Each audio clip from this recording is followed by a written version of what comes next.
फुलेरा किस तरह से बनाया जाता है, इसी पत्ती लगाना चाहिए, कैसा फूल। हमको ये प्रश्न कल यहाँ से जाने के बाद आ चुका था सीहोर के ऑफिस में, और उसके बाद हमने पंडितों को कहा था कि एक फुलेरा तैयार कर कर रखें और उस फुलेरे का दर्शन सभी को लाइव कराएं, जिससे घर पर या मंदिर में आप शिव जी की जब आराधना करें तो उसके ऊपर फुलेरा बंधा होना चाहिए। जैसे ये शिवलिंग आपने बनाया बालू रेत का, मिट्टी का, जो शिवलिंग का निर्माण करा है, उस शिवलिंग का निर्माण करने के बाद में आपके मध्य में जब आप शिवलिंग बनाते हो घर के अंदर हॉल में या मंदिर में, तो ऊपर कोई कुंडी वगैरह लगी हो, पंखा लगा हो, उस पे से रस्सी बांध कर लेकर आकर इस फुलेरे को इस तरह से शिव जी के ऊपर लटकाया जाता है। इसको फुलेरा कहते हैं। ये भगवान शंकर का अखंड सौभाग्य देने का फुलेरा होता है, जिसको माता पार्वती जी, उमा, कात्यायनी देवियों ने इसका स्मरण किया। एक गोल होता है,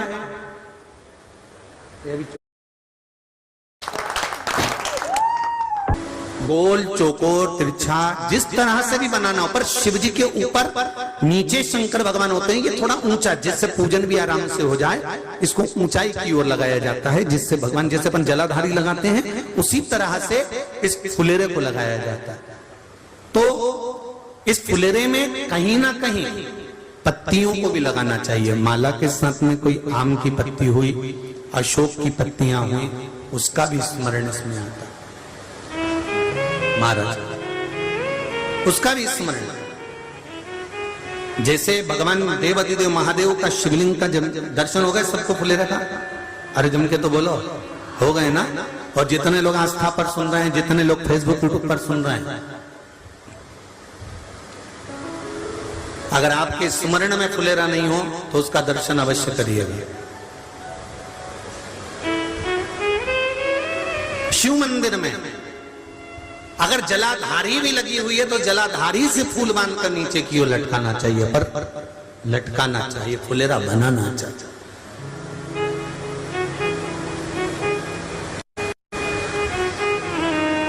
सात फल हैं फुलेरा। कितने फल हैं? 7। ध्यान दीजिएगा। पहला,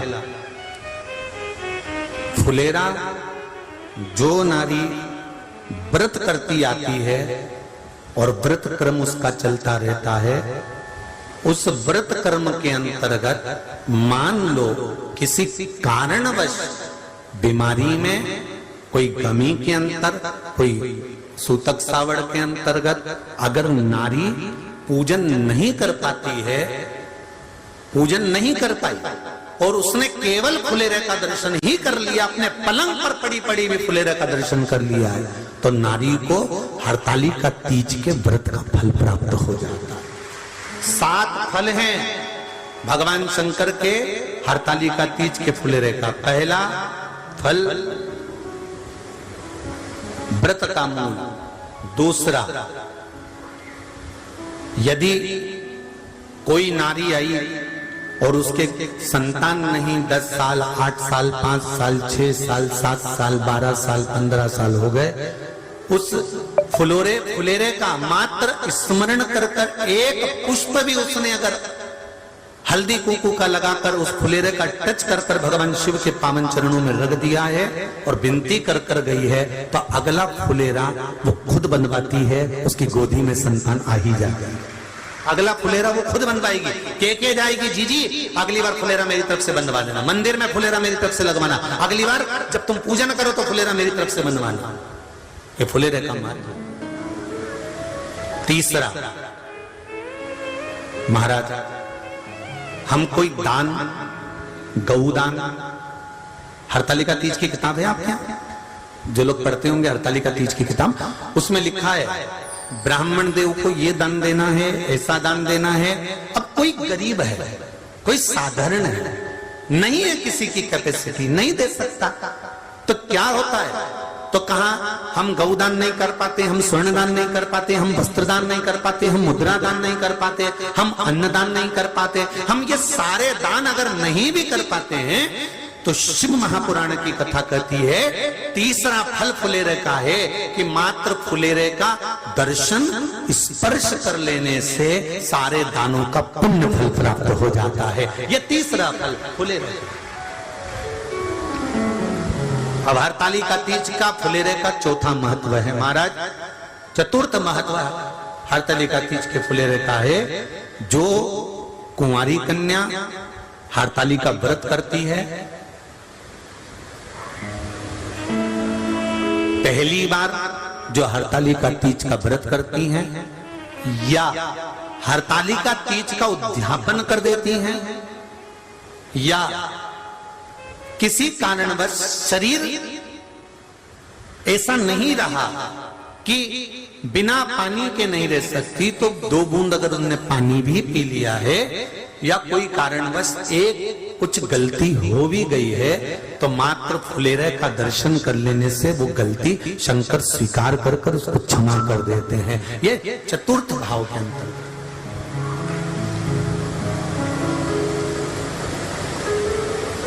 फुलेरे का अगला वर्णन करा गया महाराज शिव तत्व की ओर, शंकर भगवान की ओर। हम ना काशी जा सकते हैं, हम ना सोमनाथ जा सकते हैं, हम ना किसी स्थान पर जाकर एकांत में भगवान शंकर का स्मरण कर सकते हैं। मान लो हमें एकांत में बैठकर शिव की भक्ति करना है, किसी मंदिर में किसी देवालय में जाकर भक्ति करना है, तो फुलेरे का मात्र दर्शन करने से, पूजन स्मरण करने से उस भक्ति का फल भी हमारे खाते में आ जाता है। और फिर अगला आखिरी का जो वर्णन किया गया है वो कहा गया कि पार्वती मैया गुफा में जाकर भगवान का भजन करती थी, शिव का स्मरण करती थी और फिर अपनी सहेलियों के साथ बैठकर शंकर का स्मरण करा, जिसका फल पार्वती को मिला। तो कहा हम ना किसी गुफा में प्रवेश कर सकते हैं, ना हम किसी गुफा में या जंगल में जा सकते हैं। इस फुलेरे के नीचे शंकर भगवान की जब अर्चना करते हैं, आराधना करते हैं, हरतालिका तीज के दिन फुलेरे के नीचे हम भगवान शिव की पूजन करते हैं, तो हमारा वन में किया गया भजन का फल ही हमको प्राप्त हो जाता है। ऐसे फुलेरे का हरतालिका तीज का पूजन व्रत कुंवारी कन्या कर सकती है, शादी होने के बाद भी नारी कर सकती है। अंतिम अवस्था तक प्राण छूटे तब तक हरतालिका तीज का व्रत नहीं छोड़ना चाहिए। एक व्रत हमेशा याद रखो, एक एकादशी और एक हरतालिका। हाँ इतना जरूर है, ज्यादा शरीर बेकार हो गया, बुढ़ापा आ गया, शरीर नहीं साथ दे रहा, तो कुछ फल खा लो, कुछ चाय दूध जूस आप लेकर कर लो। इतना भी नहीं बने, शरीर बहुत ही बेकार हो गया, तो आप एक समय फल का फलहार धारण कर लो, ठीक है। पर हरतालिका व्रत करने वाली माताएं भले उद्यापन कर दे तो उस व्रत को थोड़ा हल्का कर लो। उद्यापन करा मतलब तुमने व्रत को हल्का कर लिया, थोड़ा हल्का कर सकते। हरतालिका तीज का जो व्रत का उद्यापन करते हैं उसमें 5 चीज रखते हैं ना, 5 कपड़े स्त्री के, 5 कपड़े पुरुष के, 5 तरह का अनाज, 5 तरह का फलहार, 5 तरह का फल। तो 5 तरह का जो फल रखाता है हरतालिका तीज के उद्यापन में, दुनिया के लोग उस 5 तरह के फल को केला गिन ले, पपीता गिन ले, मौसम्बी गिन ले और अनार गिन ले, संतरा गिन ले, सब कुछ गिन लेते हैं, पर उस 5 तरह के फल में धतूरे को नहीं गिनते। पर शिव कथा में वर्णन आता है, हरतालिका तीज के उद्यापन में लिखा हुआ है सबसे पहले 5 फल अगर गिनना है तो उसमें पहले धतूरे को गिनो, क्योंकि शंकर को वो प्रिय होता है, शंकर उसको स्वीकार कर लेता है। और धतूरा शंकर भगवान को क्यों चढ़ाया जाता है उसका प्रसंग आपको पहले भी कहा, आज फिर कहते हैं। धतूरा जब हम भगवान शंकर को समर्पित करते हैं तो हमारा कोई कार्य अटक रहा होता है, जिस कार्य को बार बार एग्जाम में बैठे हो, बार बार परेशान हो रहा है, बार बार इंटरव्यू देने जा रहे हो, नहीं हो रहा, एक बार धतूरे को हृदय से भगवान को प्रेम से, करुणा सागर मेरे शंकर को दिल से एक बार वो धतूरा भगवान से विनती कर कर उसको चढ़ाओ तो सही, भगवान तुम्हारा कार्य सफल कर देगा। पर दिल से चढ़ाना, हृदय। हरतालिका तीज की पूजन करने वाले को चाहिए कि बालू का, मिट्टी का शिवलिंग बनाना चाहिए। फुलेरा जो बनाया गया है ऊपर शंकर जी के ऊपर लटकाने के लिए, टांगने के लिए उसके नीचे शिव, पार्वती, गणेश जी की सुंदर बालू की मूर्ति बना लेना चाहिए, पार्थिव लिंग का निर्माण कर लेना चाहिए, शिव की आराधना करना चाहिए। जो फल आपके पास में हो शंकर को समर्पित करना चाहिए, पूजन करना चाहिए, आराधना करो। सबसे पहली पूजन हरतालिका तीज की प्रदोष काल के अंतर्गत हो जाना चाहिए, शाम के समय पर। प्रयास करो प्रदोष काल के समय पर पहली पूजन हो जाए तो ज़्यादा अच्छा।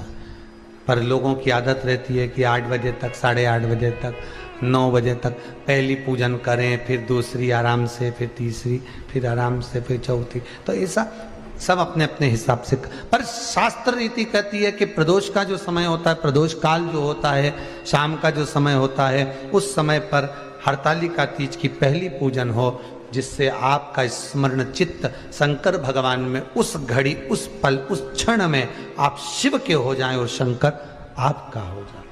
हाँ, अगर किसी के आने में देरी हो, कोई आ नहीं पा रहा है, बहुत देरी हो रही हो, तो हरतालिका पूजन व्रत वर्णन करता है कि शिवलिंग का निर्माण, पार्वती जी की मूर्ति का निर्माण, गणेश जी का निर्माण और फुलेरा जो बनाया हुआ है, ये प्रदोष काल के पहले बंधकर तैयार हो जाना चाहिए। प्रदोष काल के अंतर्गत फुलेरा नहीं बनना, फुलेरा पहले बन जाना चाहिए। और बहुत विशेष बात ध्यान रखिए हरतालिका तीज की, कि शंकर जी का जो आपने स्वरूप बनाया है, पाटे में, थाली में, चौकी पर, चौरंग पर जो स्वरूप बनाया है, वो पहले नहीं रखना है। पहले क्या बांधना है? फुलेरा। पहले फुलेरा बांधिए, उसके बाद उसके नीचे शंकर जी को रखिए। कई अब जो हरतालिका तीज का पूजन करते हैं तो उनके लिए हो गया, अब दूसरे के लिए भी सुन ले। जो नारी हरतालिका तीज का पूजन नहीं करती, व्रत नहीं करती, साधना नहीं करती, उसके लिए भी कहा गया कि आप अगर ये व्रत नहीं करते हो तो एक कार्य जरूर करना, कहीं पर फुलेरा बंधा हो, हरतालिका की पूजन हो रही हो, 5 मिनट 10 मिनट निकालकर अपने आसपास के किसी पौधे में से पत्तियां लेकर या पुष्प लेकर, 5 वृक्ष की पत्ती या 5 वृक्ष के पुष्प लेकर शंकर भगवान को जब पूजन हो रही हो, 5 मिनट माताएं जब पूजन कर रही हों, तब आप भी उस पुष्प को, उस पत्तियों को शंकर को समर्पित कर सकते हो। ये नहीं चढ़ा सकते तो 5 फल नहीं चढ़ा सकते तो 5 कुछ भी पुष्प आदि का आप शिव को समर्पित कर। पर क्यों चढ़ाया जाता है, किस लिए चढ़ाना चाहिए? तो कहा कन्या स्त्री अगर मान लो हरतालिका का व्रत नहीं करती, पूजन नहीं करती, आराधना नहीं करती, तो वो कन्या, वो नारी, वो स्त्री, वो पुरुष कार्य तो बहुत करेगा, दुकान भी 4 चलाएगा, व्यापार भी बढ़ाएगा, पर संपदा को जोड़ नहीं पाएगा। 1 रुपए कमाएगा, 1.25 रुपए खर्च वाला काम चलेगा। हस्त नक्षत्र में जो तृतीया पड़ती है, हस्त नक्षत्र के अंतर्गत जो तृतीया का महत्व कहा गया है, वो संपदा को बढ़ाती है, मनोकामना को पूर्ण करती है। इस नक्षत्र के अंतर्गत जो तृतीया आती है, वो मनोकामना को पूर्ण कर कर चली जाती है। इसलिए शिव की आराधना के लिए प्रथम मान्य।